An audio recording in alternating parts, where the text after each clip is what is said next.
च धर्मस्य सर्वधर्म स्वरूपिणे अवतार वरिष्ठाय रामकृष्णाय ते नमः। শ্রী শ্রী রামকৃষ্ণ কথামৃত শ্রীম কথিত প্রথম খণ্ড। তব কথামৃতম তপ্ত জীবনম কবিভিড়িতম কলমশাপহম শ্রবণমঙ্গলম শ্রীমদাততম ভুবি গৃণন্তি ये পরিদা জনা। শ্রীমদ্ ভাগবত গোপী গীতা, পৃষ্ঠা সংখ্যা 138।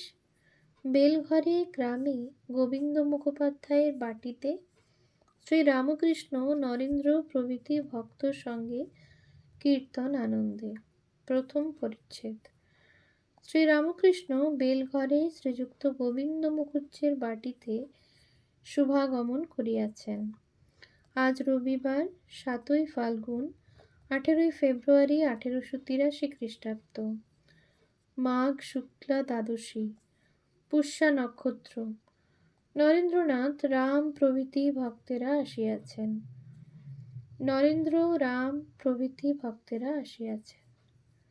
প্রতিবেশীগণ আসিয়াছেন। 7টা-8টার সময় প্রথমেই ঠাকুর নরেন্দ্রাদি সঙ্গে সংকীর্তনে নৃত্য করিয়াছিলেন। বেলঘরেবাসীকে উপদেশ, কেন প্রণাম, কেন ভক্তিযোগ। কীর্তনান্তে সকলেই উপবেশন করিলেন। অনেকেই ঠাকুরকে প্রণাম করিতেছেন। ঠাকুর মাঝে মাঝে বলিতেছেন, ঈশ্বরকে প্রণাম করো। আবার বলিতেছেন, তিনিই সব হয়ে রয়েছেন, তবে এক এক জায়গায় বেশি প্রকাশ, যেমন সাধুতে। যদি বলো দুষ্ট লোক তো আছে, বাঘ সিংহও আছে, তা বাঘ নারায়ণকে আলিঙ্গন করার দরকার নাই, দূর থেকে প্রণাম করে চলে যেতে হয়।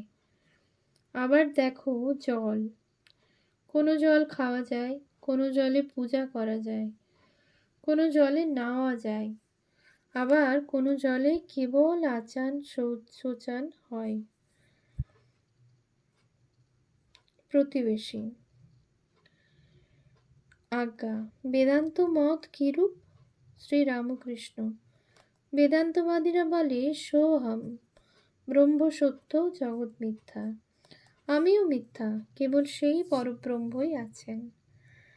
কিন্তু আমি তো যাই না, তাই আমি তাঁর দাস, আমি তাঁর সন্তান, আমি তাঁর ভক্ত, এই অভিমান খুব ভালো। কলিযুগে ভক্তিযোগই ভালো, ভক্তি দ্বারাও তাকে পাওয়া যায়। দেহবুদ্ধি থাকলেই বিষয় বুদ্ধি, রূপ রস গন্ধ স্পর্শ শব্দ, এই সকল বিষয়। বিষয় বুদ্ধি যাওয়া বড় কঠিন। বিষয় বুদ্ধি থাকতে সোহম হয় না।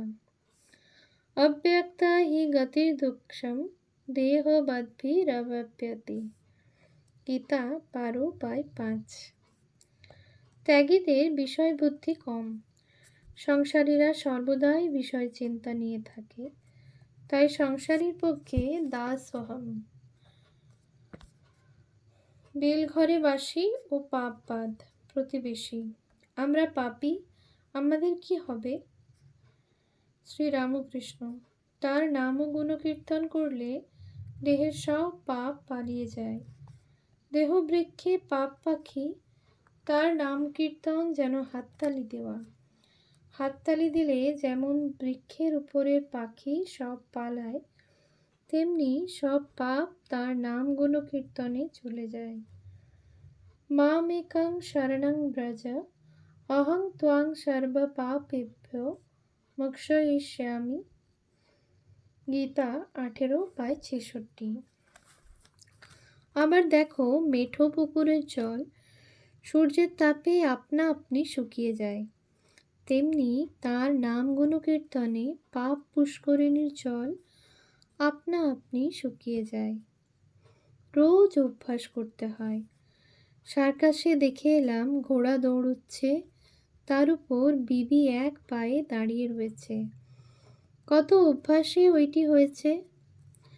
আর তাকে দেখবার জন্য অন্তত একবার করে কাঁদো। এই দুটি উপায়, অভ্যাস আর অনুরাগ, অর্থাৎ তাকে দেখবার জন্য ব্যাকুলতা। বেলঘরে বাসির ষটচক্রের গান ও শ্রীরামকৃষ্ণের সমাধি। বৈঠকখানা বাড়ির দোতলা ঘরের বারান্দায় ঠাকুর ভক্ত সঙ্গে প্রসাদ পাইতেছেন। বেলা 1টা হইয়াছে। সেবা সমাপ্ত হইতে না হইতে নিচের প্রাঙ্গণে একটি ভক্ত গান ধরিলেন। জাগো জাগো জননী, মূলাধারে নিদ্রাগত, কতদিন গত হলো কুলকুণ্ডলিনী। ঠাকুর গান শুনিয়া সমাধিস্থ, শরীর সমস্ত স্থির। হাতটি প্রসাদ পাত্রের উপর যেরূপ ছিল চিত্রার্পিতের ন্যায় রহিল। খাওয়া আর হইল না। অনেকক্ষণ পরে ভাবের কিঞ্চিত উপশম হইলে বলিতেছেন, আমি নিচে যাব, আমি নিচে যাব। একজন ভক্ত তাহাকে অতি সন্তর্পণে নিচে লইয়া যাইতেছেন। প্রাঙ্গণেই সকালে নাম সংকীর্তন ও প্রেমানন্দে ঠাকুরের নৃত্য হইয়াছিল। এখনো শতরঞ্চি ও আসন পাতা রহিয়াছে। ঠাকুর এখনো ভাবাবিষ্ট। গায়কের কাছে আসিয়া বসিলেন। গায়ক এতক্ষণে গান থামাইয়াছিলেন। ঠাকুর অতি দীনভাবে বলিতেছেন, বাবু, আর একবার মায়ের নাম শুনব। গায়ক আবার গান গাহিতেছেন, জাগো জাগো জননী, মূলাধারে নিদ্রাগত, কতদিন গত হলো কুলকুণ্ডলিনী। স্বকার্য সাধনে চলো মা শিরোমধ্যে, পরম শিব যথা সহস্র দলপদ্মে। করি ষটচক্র ভেদ মাগো, ঘুচাও মনের খেদ, চৈতন্য রূপিণী। গান শুনিতে শুনিতে ঠাকুর আবার ভাবাবিষ্ট।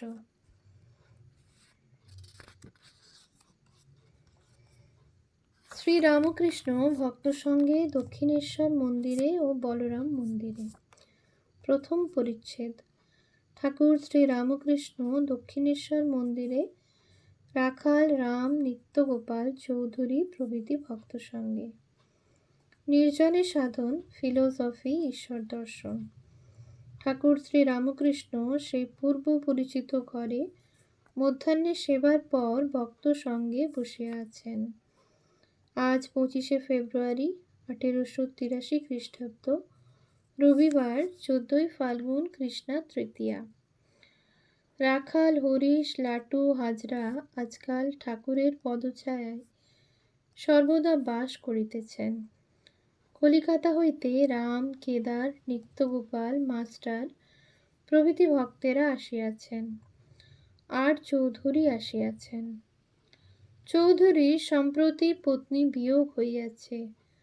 মনের শান্তির জন্য তিনি ঠাকুরকে দর্শন করিতে কয়বার আসিয়াছেন। তিনি 4টা পাশ করিয়াছেন, রাজ সরকারের কাজ করেন। শ্রীরামকৃষ্ণ রাম প্রভৃতি ভক্তদের প্রতি। রাখাল, নরেন্দ্র, ভবনাথ এরা নিত্য সিদ্ধ, জন্ম থেকেই চৈতন্য আছে। লোকশিক্ষার জন্যই শরীর ধারণ। আর একথাক আছে কৃপা সিদ্ধ। হঠাৎ তাঁর কৃপা হলো, অমনি দর্শন আর জ্ঞান লাভ। যেমন 1000 বছরের অন্ধকার ঘর, আলো নিয়ে গেলে এক্ষণে আলো হয়ে যায়, একটু একটু করে হয় না। যারা সংসারে আছে তাদের সাধন করতে হয়, নির্জনে গিয়ে ব্যাকুল হয়ে তাকে ডাকতে হয়। চৌধুরীর প্রতি। পাণ্ডিত্য দ্বারা তাকে পাওয়া যায় না। আর তার বিষয় কে বিচার করে বুঝবে? তার পাদপদ্মে ভক্তি যাতে হয়, তাই সকলের করা উচিত। বিশ্বদেবের ক্রন্দন, হার জিত, দিব্যচক্ষু ও গীতা, তার অনন্ত ঐশ্বর্য কি বুঝবে? তার কার্যই বা কি বুঝতে পারবে? বিশ্বদেব, যিনি সাক্ষাৎ অষ্টবসুর একজন বসু, তিনি সরসজ্জায় শুয়ে কাঁদতে লাগলেন। বললেন, কি আশ্চর্য! পাণ্ডবদের সঙ্গে স্বয়ং ভগবান সর্বদাই আছেন, তবু তাদের দুঃখ বিপদের শেষ নাই। ভগবানের কার্য কে বুঝবে? কেউ মনে করে আমি একটু সাধন ভজন করেছি, আমি জিতেছি, কিন্তু হার জিত তাঁর হাতে। এখানে একজন মাগী বেশ্যা মরবার সময় সজ্ঞানে গঙ্গা লাভ করলে। চৌধুরী, তাকে কি রূপে দর্শন করা যায়? শ্রীরামকৃষ্ণ, এ চক্ষে দেখা যায় না, তিনি দিব্য চক্ষু দেন, তবে দেখা যায়। অর্জুনকে বিশ্বরূপ দর্শনের সময় ঠাকুর দিব্য চক্ষু দিছিলেন। তোমার ফিলোসফিতে কেবল হিসাব কিতাব করে, কেবল বিচার করে, ওতে তাকে পাওয়া যায় না। অহেতুকী ভক্তি, মূল কথা রাগানুগা ভক্তি। যদি রাগ ভক্তি হয়, অনুরাগের সহিত ভক্তি, তাহলে তিনি স্থির থাকতে পারেন না। ভক্তি তার কিরূপ প্রিয়? খোল দিয়ে জাপ যেমন গরুর প্রিয়, গপ গপ করে খায়।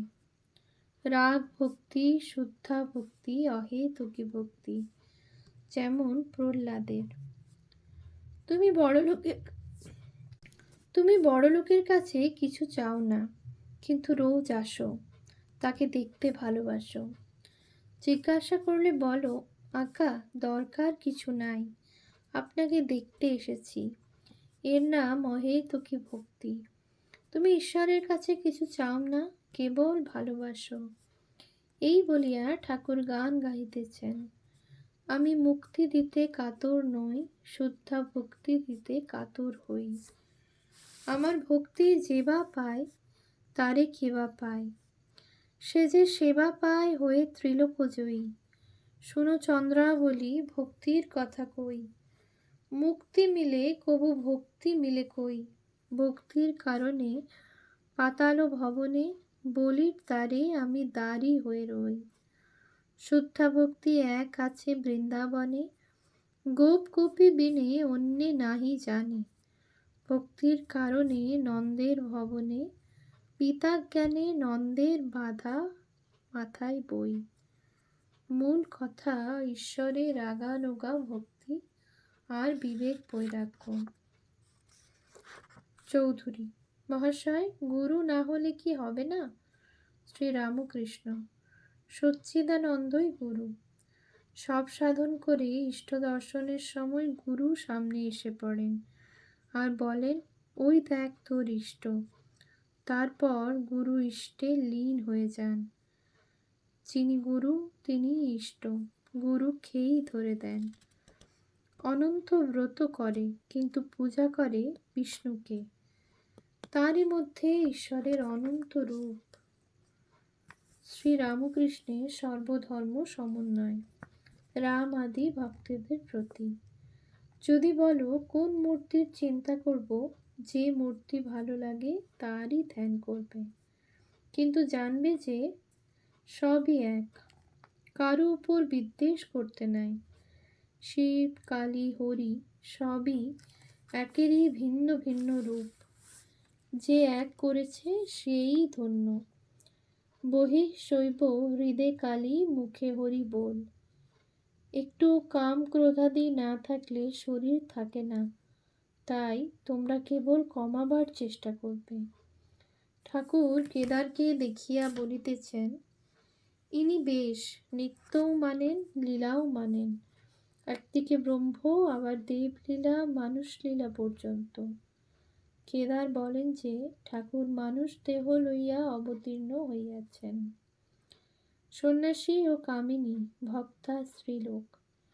নিত্যগোপালকে দেখিয়া ঠাকুর ভক্তদের বলিতেছেন, এর বেশ অবস্থা নিত্যগোপালের প্রতি। তুই সেখানে বেশি যাসনি, কখনো একবার গেলি। ভক্ত হলেই বা, মেয়ে মানুষ কিনা, তাই সাবধান। সন্ন্যাসীর বড় কঠিন নিয়ম, স্ত্রীলোকের চিত্রপট পর্যন্ত দেখবে না। এটি সংসারী লোকেদের পক্ষে নয়। স্ত্রীলোক যদি খুব ভক্তও হয়, তবুও মেশামেশি করা উচিত নয়। জিতেন্দ্রিয় হলেও লোকশিক্ষার জন্য ত্যাগীর এসব করতে হয়। সাধুর 16 আনা ত্যাগ দেখলে অন্য লোকে ত্যাগ করতে শিখবে, তা না হলে তারাও পড়ে যাবে। সন্ন্যাসী জগৎগুরু।